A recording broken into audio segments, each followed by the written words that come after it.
خیبر پختونخوا میں timber mafia بے لگام، جنگلات بے امان، ماحول دشمنوں نے بڑی تعداد میں درخت کاٹ دیے، جس پر گلوبل فارسٹ واچ نے تشویش کا اظہار کیا ہے۔ 2001 سے 2023 تک خیبر پختونخوا میں 0.86% جنگلات تباہ ہوئے۔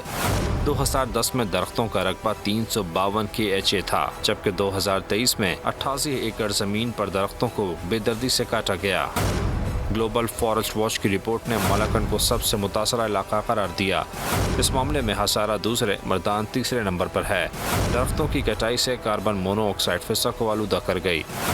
1.82 metric ton carbon monoxide فضا میں شامل ہو گئی۔ وزیر جنگلات فیصل حکیم کہتے ہیں درختوں کی کٹائی کی اجازت نہیں دیں گے۔ ٹمبر مافیا کو ٹریس کیا جا رہا ہے۔ بول نیوز کو کوہستان کے دور افتادہ علاقوں سے درختوں کی غیر قانونی کٹائی کی فوٹیجز موصول ہو گئیں۔ درخت کاٹ کر سڑک پر پھینک دیے گئے۔ کروڑوں روپے مالیت کے قیمتی درخت مسلسل کاٹے جا رہے ہیں۔ اس ماحول دشمن کام میں ٹمبر مافیا کو کوئی بااثر افراد اور محکمہ جنگلات کی معاونت بھی حاصل ہے۔ سبسکرائب کریں اور بیل دبائیں تاکہ کوئی خبر رہ نہ جائے۔